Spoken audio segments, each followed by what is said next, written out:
నమస్తే. రావు గారు, ప్రధానంగా చూసుకుంటే నిన్న ఏదైతే బడ్జెట్ ప్రవేశపెట్టారు అంటే ఇప్పుడు బడ్జెట్ని చూసుకుంటే గనక అభివృద్ధి, సంక్షేమం, సుపరిపాలన ఈ మూడు అంశాల ఎజెండాగా తీసుకొని ప్రభుత్వం బడ్జెట్ ప్రవేశపెట్టినట్టుగా తెలుస్తోంది. మరి ఈ రెండో బడ్జెట్లోనైనా ప్రజలకు ఉపయోగపడే విధంగా ఉంటుందని అనుకోవచ్చా?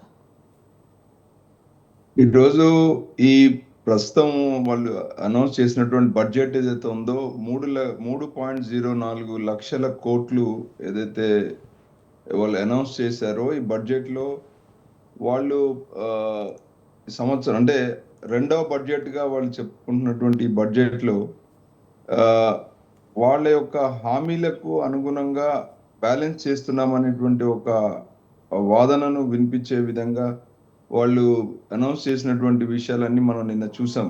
స్పష్టంగా చాలా వాళ్ళ ఒక పథకాలకు వాళ్ళ పేర్లు పెట్టుకున్నటువంటి అంశాలన్నీ చూస్తే గూడా ఆహ్, వాళ్ళ వరకి వాళ్ళు ఒక పార్టీ స్టాండ్ తీసుకున్నటువంటి పరిస్థితి కనబడతా ఉంది. కానీ ఇక్కడ మనం చూడాల్సిందేందంటే ఈ డెవలప్‌మెంట్ అంశంలో ఎంత వరకు న్యాయం చేశారు. అంటే ఇప్పుడు పార్టీలు హామీలిచ్చింది డెవలప్‌మెంట్‌కి ప్రోత్సాహకంగా ఆ బడ్జెట్‌లో ఎంత కేటాయించారు? అంటే ఎంతసేపు ప్రజలు వాళ్ళ యొక్క ఫీబీ స్కీమ్స్ మీద అంటే ఫీబీ స్కీమ్సే గాదు. ఈరోజు ఆహ్, గతంలో సంక్షేమానికి సంబంధించి లేదా అభివృద్ధికి సంబంధించినటువంటి విషయాలకొస్తే నిజంగా ఆ బడ్జెట్‌లో ఎంత వరకు కేటాయించారనేది ఒక ప్రభుత్వం యొక్క ఆహ్, వాళ్ళ యొక్క ప్రజల మీద వాళ్ళకు ఏదైతే ఇయాల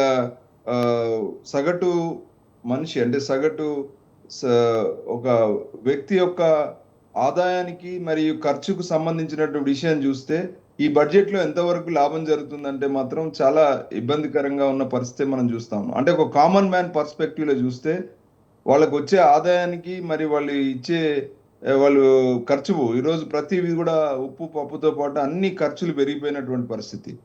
వాళ్ళు ఈరోజు అన్‌ఎంప్లాయ్‌మెంట్ విషయంలో గావచ్చు, లేదా రైతుల విషయంలో గావచ్చు, ఎంతసేపు అప్పులు తీర్చే ప్రయత్నం జరుగుతుంది గానీ, వాళ్ళకి కావాల్సినటువంటి అభివృద్ధి అంటే వాళ్ళకి కావాల్సినటువంటి అదనపు ఆదాయం అంటే ఇప్పుడున్నటువంటి పరిస్థితిలో అప్పులే తీర్చలేని పరిస్థితిలో ఉంటే, ఆదాయం విషయానికొస్తే ఎలా? యువత గాని, ఈరోజు పెన్షన్‌ల విషయంలో గాని, ఒక పక్కన 3,00,000 ఆహ్, కోట్ల బడ్జెట్ జెప్తూనే, ఇంకో పక్కన ఖజానా ఖాళీగుందని జెప్తా ఉన్నారు. ఈ 2 వైరుధ్యమైనటువంటి అంశాలుగా మేము జూస్తా ఉన్నాం. కామన్ మ్యాన్ పర్స్‌పెక్టివ్‌లో. అసలు డబ్బులేం లేవు. ఇయాల మొత్తము దివాలా తీసింది. మొత్తము ఈ మన రాష్ట్ర ప్రభుత్వం అని జెప్తూనే ముఖ్యమంత్రి గారు గాని, ఇప్పుడు బడ్జెట్‌ను సమకూర్చినటువంటి బట్టి విక్రమార్క గారు గాని మరి ఈ 2 వైరుధ్యమైనటువంటి అంశాలు విషయంలో 3,00,000 కోట్లు ఏ రకంగా వాళ్ళు ఈ బడ్జెట్‌ను ప్రవేశపెట్టారనంటే దానికి సమాధానం దొరకదు. ఎందుకంటే ప్రభుత్వమే ద్వంద్వ వైఖరి తీసుకున్నదన్నటువంటి విషయం మనకు అర్థమవుతుంది. ఈ విషయంలో ప్రధానంగా మనం చూడాల్సిందేంటంటే ప్రతిపక్షాలు ఎన్ని మాట్లాడినా గూడా ఒక కామన్ మ్యాన్ పర్స్‌పెక్టివ్‌లో మాత్రం ఈ బడ్జెట్ వాళ్ళు ఇచ్చిన హామీలలో 6 గ్యారంటీలని జెప్పేసి వాళ్ళు అధికారంలోకొచ్చారు. కానీ, ఈ 6 గ్యారంటీల విషయంలో గూడా ఎంతవరకు వాళ్ళు న్యాయం జేశారంటే, అభివృద్ధికి తక్కువ, వాళ్ళు గతంలో ప్రజలు ఇబ్బంది పడుతున్నటువంటి అంశాలను గూడా ఆహ్, స పూర్తిగా సమకూర్చలేని పరిస్థితిలో ఈ బడ్జెట్ మన ముందుకు స్పష్టంగా కనబడుతున్నటువంటి పరిస్థితి. చాలా కేటాయింపులలో స్పష్టత లేదు. వేగ్‌గా అసలుకి ఈ కేటాయింపులు విద్య, వైద్యం, ఆరోగ్యం విషయంలో గూడా మరి అలాగే ఇప్పుడు పెన్షన్‌ల విషయంలో ఇప్పుడు మనం బడ్జెట్ జూసినా గూడా వాళ్ళు 3 భాగాలుగా జూస్తే ఒక 1/3 కన్నా ఎక్కువ భాగము పెన్షన్‌లకే పోతుందని జెప్తా ఉన్నారు. మరి అప్పు తెచ్చినటువంటి మిత్తికే ఇంకో 1/3, 1/4 పోతుందని జెప్తా ఉన్నారు. మరి ఇంకా అట్లాంటప్పుడు మరి మీరు కేటాయించిన బడ్జెట్‌లు నిజమైనటువంటి కేటాయింపులా? లేదా ఊరికే ప్రొజెక్షన్స్ కోసం కేటాయించిండ్రా అంటే సమాధానం ఇచ్చే పరిస్థితిలో ఇయాల ప్రభుత్వాలు లేకపోవడం దురదృష్టకరం. గత ప్రభుత్వాలు కొంత ఇలాంటి ప ప పద్ధతిలో చేసినప్పటికీ ఇప్పుడు ప్రస్తుత ప్రభుత్వం మాత్రం పూర్తిగా ఆహ్, ద్వంద్వ వైఖరితోని మాట్లాడుతున్న పరిస్థితి మనకు కనబడతా ఉంది. ఒక పక్కన ఖజానాలో డబ్బులు లేవని జెప్పి మీరు ఈ డబ్బులు ఎట్లా మీరు ఈ 3,00,000 కోట్లు ఏ రకంగా మీరు బడ్జెట్‌లో కేటాయించారు? మరి వీటి యొక్క ఆ, ఆ, ఎలా సమకూరుస్తారు, సమకూరిస్తే ఎలా ప్రజలకు మీరు దీన్ని పూర్తి న్యాయం చేస్తారు? ఉజ్జాయింపుగా ఊరికే ఏదో పద్దులు అన్ని కనపడే విధంగా మీరు కేటాయింపులు చేశారా? నిజంగా ఇది సాధ్యమవుతుందా? గత సంవత్సరం మీరు కేటాయించినటువంటి బడ్జెట్లో ఎంతవరకు సాకారం అయింది అనేటువంటి విషయాన్ని కూడా ఇక్కడ స్పష్టత లేకపోవడం, చాలా వరకు బడ్జెట్లో వేగ్గా మాట్లాడే ప్రయత్నం, వేగ్గా కేటాయింపులు చేసే ప్రయత్నం జరిగింది. ఇది ఒక కామన్ మ్యాన్ పర్స్పెక్టివ్ లో ఇది చాలా వరకు ఇలా మీరు చెప్తా ఉన్నారు, మహిళల విషయంలో కానీ యువత విషయంలో కానీ మేము చాలా కేటాయింపులు ఎన్నైనా చేయొచ్చు మీరు, కానీ నిజంగా అది సాధికారం ఎంతవరకు అవుతుంది? మీకున్నటువంటి ఫైనాన్షియల్ స్టేటస్ కు మీరు చెప్పే మీ ప్రొజెక్షన్స్ ఇచ్చిన దానికి ఎంత వైరుధ్యం ఉందంటే ఒక కామన్ మ్యాన్ కూడా అర్థమవుతుంది ఈరోజు. దాని విషయంలో ఇలా రాష్ట్రంలో ఆ, ఆదాయాల విషయంలో రైతులకు సంబంధించినటువంటి 500 రూపాయలు ఎంఎస్పి ఇచ్చే పరిస్థితి లేదు. మరి ఈరోజు వారికి కావాల్సినటువంటి వసతుల విషయంలో నీరు కానీ పొలాలకు నీళ్లు అందించే పరిస్థితి లేదు. వాళ్ళ కనీస ఆ, మద్దతు ధర ఇచ్చే విషయంలో కానీ, లేకపోతే మరి ఇలా వైద్యం విషయంలో కూడా చాలా వరకు హాస్పిటల్స్ అన్ని కూడా ఎంతవరకు హాస్పిటల్స్ ని అభివృద్ధి చేయడానికి, కామన్ మ్యాన్ కు అందుబాటులోకి తీసుకురావడానికి కావాల్సినటువంటి మీ దగ్గర ఉన్నటువంటి బడ్జెట్ లో కేటాయింపులు ఏ రకంగా ఆ అవసరాలను తీరుస్తాయి అనేటువంటి విషయాన్ని ప్రశ్నిస్తే సమాధానం మనకు దొరకదు.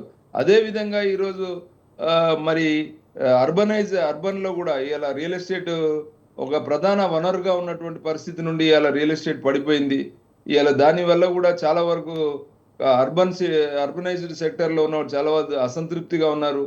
మరి ఇవన్నీ గ్యాప్స్ ఉన్నాయి. ఈ గ్యాప్స్ లో మీరు ఏదైతే పథకాలు మీరు అనౌన్స్ చేసిన వాటికి రోజీగా మీరు కేటాయింపులు చేశానని చెప్తా ఉన్నారు, కానీ ఆ కేటాయింపుల వల్ల ఎంతవరకు ప్రాక్టికల్ గా లబ్ధి పొందడానికి సాధ్యమవుతుంది? ఆ సాధ్యం అవడానికి కావాల్సినటువంటి మీరు ఇచ్చిన మీ ఖజానాలో ఉన్నటువంటి డబ్బుల బ్యాలెన్స్ షీటు కున్ను మన ఇప్పుడు మీరు ప్రొజెక్ట్ చేసినటువంటి ఈ బడ్జెట్ ప్రొజెక్షన్స్ కి చాలా గ్యాప్ ఉంది. అవి ఎస్ మరి రావు దీన్ని గారు. ఎట్లా మీరు సమకూరుస్తారంటే సమాధానం లేని పరిస్థితిలో ఇలా బడ్జెట్ కనబడతాం. ఎస్ రావు గారు, ముఖ్యంగా చూసుకుంటే ఇటు ఒక పక్క సీఎం రేవంత్ రెడ్డి కూడా ఇది చారిత్రాత్మక ప్రజా బడ్జెట్, రాష్ట్రం ఈ బడ్జెట్తో మళ్ళీ గాడిలో పడినట్టు కూడా ఆయన పేర్కొంటున్నారు. మరోపక్క బడ్జెట్ చూసుకుంటే ఎక్కడ కూడా ఇటు మహిళలకు 2,500 రూపాయలు ఇస్తామంటూ కూడా పేర్కొన్నారు, ఇటు జాబ్ క్యాలెండర్ కూడా ప్రకటిస్తామంటూ పేర్కొన్నారు. ఈ ఈ అంశాలు ఏవి కూడా బడ్జెట్లో కనిపించడం లేదా అంటే ఇటు ప్రభుత్వం ప్రజలు మభ్యపెట్టే ప్రయత్నం ఏమైనా చేస్తుంది అనుకోవచ్చా? ఖచ్చితంగా. ఎందుకంటే ఇప్పుడు నేను ఒకటే అడుగుతున్నానండి. మీరు ఒకవేళ ఈ సంవత్సరాల కాలంలో గత ప్రభుత్వాన్ని నిందించే ప్రయత్నంలో మీరు మీ దగ్గర ఖజానాలో ఏం డబ్బులు లేవని చెప్తున్నారు. మరి డబ్బులు లేనప్పుడు ఈ సంవత్సరాల కాలంలో మీరు ఏమి ప్రయత్నం చేస్తే మీరు ఏమి ఎంతవరకు సాధించగలిగారు? ఆ సాధించిన దాని మూలంలో మీరు ఈ బడ్జెట్‌లో ఎంతవరకు మీ మీ యొక్క కృషి ద్వారా వచ్చినటువంటి ఫలితాలను ఈ బడ్జెట్‌లో ఎక్కడ మీరు చూపించే ప్రయత్నం చేయలేదు. అంటే మీరు మొత్తం ఒక పక్కన ఖజానా మొత్తం ఖాళీ అయిందని చెప్తూనే ఇంకో పక్కన ఇది ప్రజారంజకమైనటువంటి బడ్జెట్. మరి ఎలా ఈ రెండు విషయాలకు వైరుధ్యంగా ఉన్న విషయాలను మీరు ఎట్లా ఈరోజు దాని యొక్క ఫలితాలను ప్రజలకు అందించడానికి మీరు చెప్తున్నటువంటి విషయంలోనే వైరుధ్యం ఉంది కదా. మీరు ఒక పక్కన ప్రజల యొక్క ఆదాయం పెంచడానికి మీరు చేసిన ప్రయత్నం ఏంటి? ఇంకో పక్కన డెవలప్మెంట్ ప్రాజెక్ట్స్ ఇవాళ అన్ని కూడా కుంటుపడిపోయి ఉన్నాయి. ఇవాళ గ్రామాలలో రోడ్స్ చాలా మంది కాంట్రాక్టర్స్ బిల్లులు రావడం లేదని చెప్తా ఉన్నారు. చాలా వరకు ఈరోజు అన్ని వర్గాల ప్రజల్లో మనీ మార్కెట్ విషయంలో చాలా అసంతృప్తిగా ఉన్నటువంటి పరిస్థితి. మరి ఇన్ని అంశాలలో ఈరోజు మీరు చెప్పేదానికి మీ బడ్జెట్ కి మీకున్నటువంటి ఖజానాలో ఉన్నటువంటి డబ్బులకి ఒక విపరీతమైనటువంటి వైరుధ్యం ఉంది కదా. మరి మీరు ఎట్లా చెప్తారు ఇది ప్రజారంజకమైనటువంటి బడ్జెట్ అని? అంటే మీరు చెప్పడం వేరు, ప్రజలు ఇవాళ దాన్ని ఒక చూసే విధానం వేరు. ఎందుకంటే మీరు వైరుధ్యమైనటువంటి స్టేట్మెంట్స్ వస్తున్నాయి దీంట్లో నుంచి వెళ్ళి. మీరు ఏదైతే కేటాయింపులు చేశారో మీరు మీ మీ యొక్క పథకాలను హైలైట్ చేసుకోవడానికి కనబడుతుంది తప్పితే నిజంగా ఆ డబ్బు మీరు జనరేట్ చేయగలిగి ఆ కేటాయింపులకు న్యాయం చేయగలుగుతారా అనేటువంటి ప్రశ్నకు సమాధానం అయితే ఎలా వస్తుందని మేము అడిగితే దాని సమాధానం రాబట్టే విధంగానైతే బడ్జెట్లో ఎక్కడ కూడా ఆ మూలాలు కనబడ్డట్టు మనకు కనబడడం లేదు. ఓకే, ఇప్పుడు గత ప్రభుత్వాన్ని మీరు నిందించండి, ఏమన్నా చేయండి, కానీ ప్రజలకు ఏమి ఇస్తారు మీరు?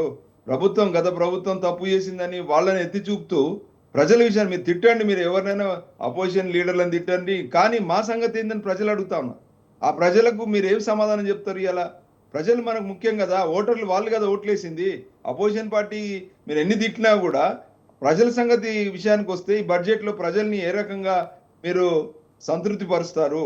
మీరు చెప్పే వాదనల్లో ఏ రకంగా ప్రజల్ని మీరు ఖచ్చితంగా మీరు మంచి పేర్లతో పెట్టారు, కరెక్టే. మీరు ఆ, ఆ, కిసాన్ విషయంలో కానీ, యువశక్తి విషయంలో కానీ, మహిళల విషయంలో కానీ, పార్టీ నాయకుల యొక్క పేర్లతోని చాలా గొప్ప పేర్లు పెట్టారు. మేము దానికి ఏమి విభేదించడం లేదు, ఎందుకంటే కాంగ్రెస్ పార్టీని ఎన్నుకున్నది రాష్ట్ర ప్రజలే. కానీ రావు ప్రజలు గారు అడుగుతా ఉన్నారు ఇవాళ